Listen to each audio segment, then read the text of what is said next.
Bonjour, c'est Jules Lavie pour Code Source, le podcast d'actualité du Parisien.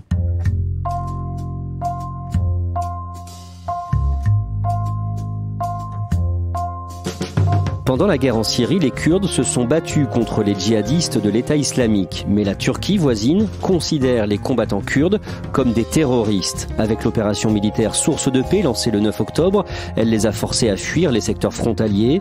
Plusieurs Français avaient rejoint les Kurdes dans leur région, le Rojava. Et Code Source vous propose aujourd'hui le témoignage de l'un d'entre eux. Il se fait appeler André Hébert. Il a 28 ans. Il s'est battu avec les Kurdes en 2015 et en 2017. Il raconte son histoire à Claudia Prolongeau. Je suis tombée sur lui par hasard. Le 11 octobre, 2 jours après l'offensive turque contre les Kurdes de Syrie, une tribune dans Libération signée d'un collectif a attiré mon attention. Elle appelait à ne pas abandonner cette population. Sur Facebook, j'ai contacté ce collectif et quelques heures plus tard, André Hébert m'a appelé et m'a proposé qu'on se rencontre. Je m'appelle André Hébert, j'ai 28 ans, je suis militant communiste depuis l'âge de 14 ans. J'ai grandi à Paris dans un milieu bourgeois, catholique. Je me suis intéressé à la politique à mon adolescence. Quand j'étais étudiant, on avait un journal avec un camarade, donc c'était plus des initiatives individuelles ou en petits groupes qu'autre chose. Est-ce que vous vous souvenez du moment où vous avez eu une prise de conscience sur la situation des Kurdes ? Oui, c'était fin 2014, au moment de la bataille de Kobané. Depuis la frontière turque, le panorama sur le district syrien de Kobani. L'aviation de la coalition y a mené ces dernières heures plusieurs raids contre les éléments armés de l'organisation État islamique qui assiège la 3e ville kurde de Syrie. Le 13 septembre 2014, les forces djihadistes de l'État islamique lancent une offensive contre la ville de Kobané, au nord de la Syrie.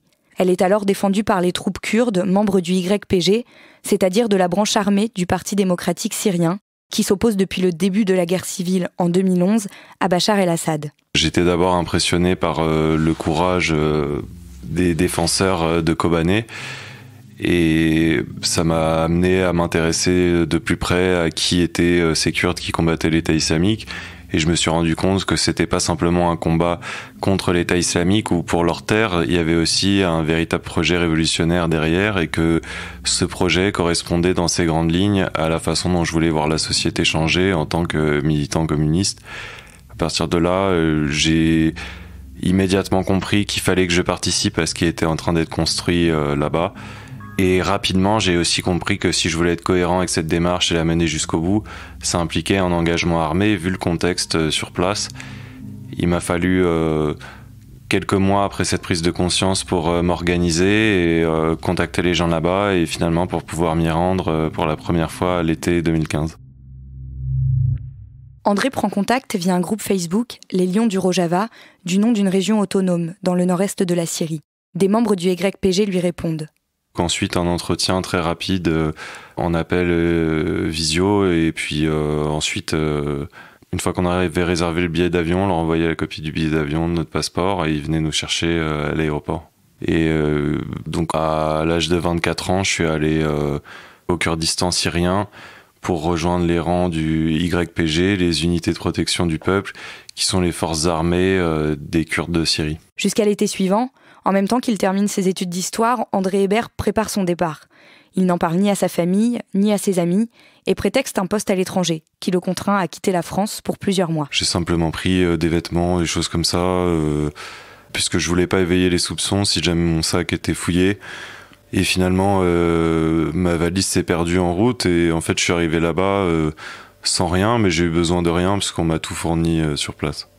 J'étais enthousiaste d'aller là-bas, d'enfin participer à une révolution. C'est ce sentiment-là qui dominait. J'avais peur aussi, évidemment. J'avais aussi ressenti une sorte de malaise au fait d'avoir menti à tout le monde sur les raisons de mon départ. Il y avait vraiment beaucoup de sensations mêlées, mais j'avais enfin une occasion de participer à quelque chose de réel, quelque chose qui restait dans l'histoire et qu'il fallait que je saisisse cette opportunité. André Hébert atterrit à Souleymanie, un village du Kurdistan irakien où des membres du YPG basés dans la région viennent le chercher. Immédiatement, il monte dans une voiture pour un trajet de 11 heures qui l'emmène de l'autre côté de la frontière, dans la région autonome du Rojava. Il y avait d'autres volontaires étrangers, il y avait un Britannique et 2 Américains avec moi dans la voiture. Le voyage s'est passé sans encombre ou presque. Quand on est arrivé dans un camp de la guérilla dans les montagnes en Irak, le camp était en train d'être bombardé, donc on a dû partir plus vite que prévu. Mais à part ça, il n'y a pas eu de difficulté. Donc on a eu un entraînement de 3 semaines environ, où il y avait une partie effectivement d'entraînement militaire, mais aussi il fallait qu'on apprenne les bases de la langue kurde avec laquelle on allait communiquer. Et il y avait aussi des exercices, un peu de sport. On nous apprenait également à faire le sorte de dommage militaire au cas où un de nos camarades tomberait au combat, qu'on soit prêt pour ce genre de cérémonie. Voilà, c'était un entraînement qui était assez minimaliste, mais qui s'est avéré suffisant. On était tous un peu surpris par le peu d'entraînement au tir. En fait, on a tiré que très peu de balles avant de rejoindre le front. Mais le premier front qu'on a rejoint finalement était assez calme, donc on a pu continuer à apprendre ensuite au contact de camarades plus expérimentés. Ça s'est pas avéré être un problème par la suite, mais sur le moment on était un peu surpris effectivement par ce manque de pratique. C'était quel type d'armes que vous aviez ? C'était des Kalachnikov, et on a aussi appris à utiliser une mitrailleuse. On a simplement fait du tir avec ces 2 armes-là. Sur les murs du centre d'entraînement, des portraits de combattants tués lors d'offensives sont accrochés pour leur rendre hommage. Avant de partir au combat elles-mêmes, les nouvelles recrues doivent écrire leur testament et enregistrer une vidéo d'adieu à leurs proches au cas où les choses tourneraient mal. André Hébert se prête à l'exercice, puis il est envoyé sur sa première mission. On nous a demandé quel type d'unité on souhaitait rejoindre, si certains d'entre nous souhaitaient aussi être volontaires dans le civil. Et après avoir pris nos vœux en considération, ils nous ont tous envoyés du coup dans la même unité sur le front de l'Euphrate, en face de la ville de Jarabulus qui était occupée par l'État islamique. Tout le groupe d'étrangers qu'on était pendant l'entraînement, on a tous été envoyés donc sur les rives de l'Euphrate à cet endroit. Là, sur ce front-là, il était quand même relativement calme. Il y avait l'État islamique, combattants de l'État islamique qui étaient sur la rive d'en face. Notre principale mission, c'était de nous mettre le plus près possible et de surveiller l'autre côté du fleuve avec des appareils de vision nocturne. Et quand on repérait des véhicules, on leur tirait dessus, mais globalement, c'était assez calme, assez monotone. Il y avait parfois quelques bombardements, très peu. Mais à part ça, rien de spécial à signaler. Au bout d'une dizaine de jours, André demande à rejoindre une autre unité, celle du bataillon international de libération, organisé par des groupes communistes turcs qui combattaient dans le Rojava. Vous étiez où le 13 novembre 2015 ? J'étais en opération, je participais à ma première offensive contre l'État islamique dans les environs de la ville d'Al-Hol. Et j'ai appris les attentats avec un petit décalage juste à la fin de cette offensive, quand j'ai pu utiliser mon téléphone et parler à ma famille. Et même en étant sur place avec tout ce que ça implique, évidemment, d'apprendre qu'il y avait des attentats là-bas, dans ma ville d'origine, dans des quartiers que je connais très bien, c'est sûr que ça a été un choc, mais ça m'a conforté dans l'idée que j'étais au bon endroit et que ce que j'étais en train de faire, c'est bien, et ça m'a donné encore plus de motivation pour combattre les djihadistes sur place. J'ai participé à 2 offensives contre l'État islamique, et ensuite je suis rentré en France après 9 mois sur place. Quand je suis rentré, ça s'est plutôt bien passé. Il y a eu une convocation au siège de la DGS 6 qui était prévisible. L'entretien s'était plutôt bien passé à ce moment-là. Et c'est en fait plusieurs mois après que je me suis rendu compte qu'ils gardaient quand même un œil sur moi et sur certains autres volontaires, puisque j'avais prévu de repartir sur place en décembre 2016. Et 2 jours avant que je prenne l'avion, il y a des policiers qui sont venus chez moi pour me prendre mon passeport, ma carte d'identité.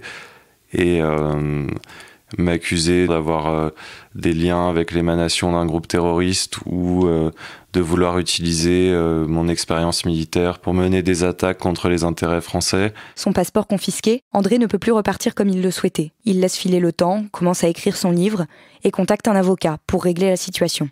5 mois plus tard, le tribunal administratif de Paris lui restitue son passeport, confirmant que l'YPG n'est pas un groupe terroriste. À l'été 2017, André reprend donc l'avion, direction la Syrie. Cette fois, tout son entourage est au courant. Je pense qu'ils avaient compris que j'étais déterminé et que je changerais pas d'avis.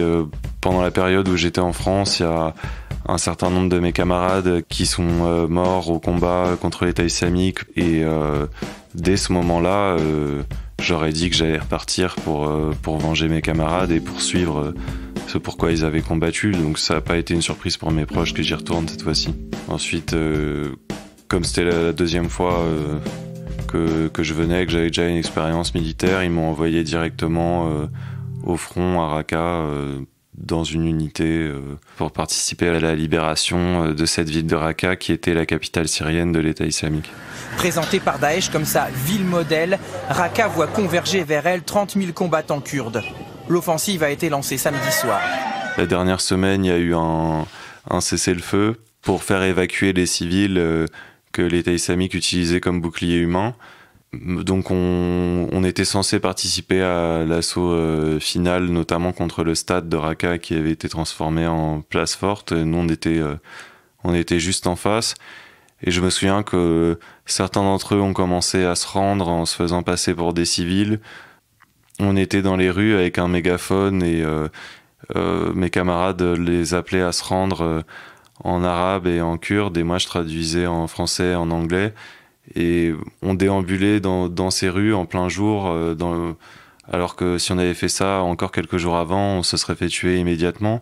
Et c'était une atmosphère assez étrange, on nous disait qu'on allait mener un assaut final, mais plus les jours passaient, plus ça paraissait improbable. On a du mal à parler de la libération de Raqqa, la libération comme une renaissance, parce que la ville est un amas de ruines, le siège a duré longtemps, et puis la bataille finale menée par les miliciens kurdes et arabes, épaulés par des forces spéciales, a eu un dénouement obscur. Je me souviens qu'un matin, on nous a dit « bon, on y va, on va prendre le stade », et 2 heures après, on nous a fait monter dans des véhicules civils, et tout le monde est reparti à l'arrière.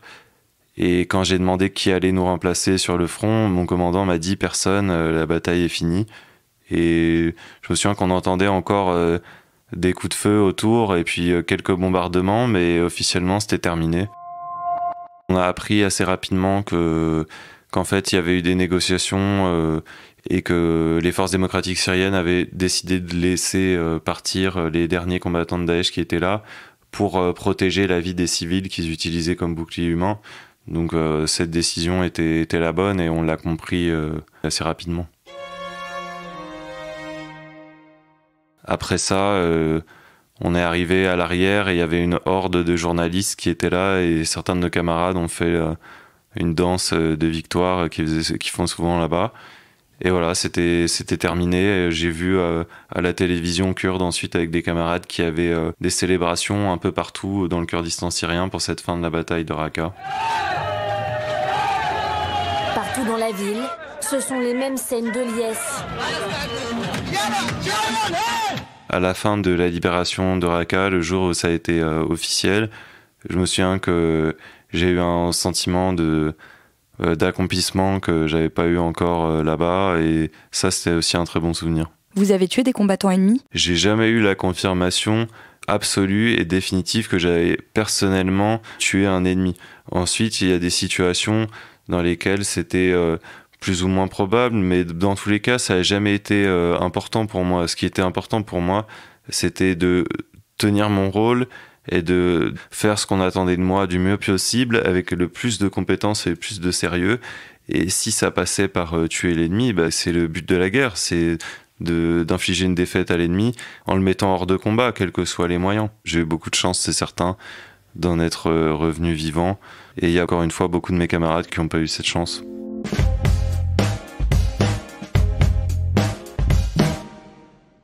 Après la libération de Raqqa, André participe à une autre opération, plus au sud. Il reste une semaine dans cette nouvelle unité où peu de choses se passent. Il se sent usé, s'ennuie, et décide finalement de rentrer en France pour ne pas devenir un fardeau pour les autres. Depuis, j'ai repris le cours de ma vie en France. Voilà, le travail, routine, quoi. Ça vous paraît pas un peu dérisoire, cette vie-là, par rapport à tout ce que vous avez vécu ? C'est pas tant le détail de cette vie quotidienne qui est bien plus confortable que là-bas, mais ce qui manque, c'est surtout le sens. C'est quand on est là-bas, on participe à un collectif qui a un but commun, qui a un sens. Même dans les journées les plus difficiles ou les moins intéressantes, quand on est là-bas, quand on se réveille, on sait pourquoi on est là.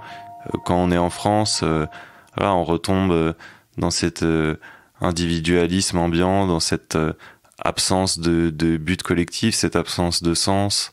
Donc oui, évidemment, c'est ça qui manque surtout. Ça a été les 15 mois les plus intenses et les plus enrichissants de ma vie. J'ai appris beaucoup de choses sur le plan politique, sur le rapport aussi aux autres, comment, malgré la barrière de la langue, des cultures, on peut être tous réunis par un même idéal et tous contribuer à la même chose. J'ai appris aussi sur moi, sur ce que j'étais capable de faire ou pas, sur comment on peut repousser ses limites si on en a la volonté. Non, c'est sûr que ça a été la chose la plus importante et la plus intéressante que j'ai fait de ma vie, c'est certain. Je me souviens qu'en partant, le responsable kurde du coup des volontaires internationaux nous disait la même chose à chacun. Il nous disait quand tu rentres chez toi, il faut que tu témoignes de ce que t'as fait, de ce que t'as vu, de ce que t'as appris ici. Et je me souviens qu'il m'avait dit la vérité suffit. Je me souviens de cette phrase. Et donc c'est pour ça que pour honorer cette promesse, j'ai écrit le livre Jusqu'à Raqqa pour continuer à défendre cette cause, mais par des moyens différents. Claudia, le fait qu'il ait été se battre en Syrie, est-ce qu'il en parle autour de lui ? Alors non, il en parle pas du tout, éventuellement un tout petit peu à ses proches, mais c'est quelque chose qui est assez difficile à assumer et notamment dans son travail, il pense que ça serait vraiment problématique, donc pour lui le mieux c'est de jamais en parler. Et tu l'as dit dans ton reportage, la justice française a reconnu qu'André Hébert avait le droit d'aller se battre en Syrie. Oui, puisque la justice française lui a rendu son passeport, on le disait dans le reportage. Par ailleurs, l'État a été condamné le mois dernier à lui verser de l'argent justement parce qu'il lui avait confisqué son passeport. C'est au titre du préjudice matériel et moral. Et le tribunal administratif de Paris a aussi condamné l'État à lui rembourser les frais de justice qu'il avait engagés. Merci Claudia Prolongeau. Code Source est le podcast d'actualité du Parisien. Production Clara Garnier-Amouroux et Stéphane Geneste. Réalisation Benoît Gillon. Si vous aimez Code Source, n'oubliez pas de vous abonner sur votre application de podcast préférée. Nous sommes aussi disponibles sur Deezer et Spotify. Vous pouvez dialoguer avec nous par Twitter ou à l'adresse codesource@leparisien.fr.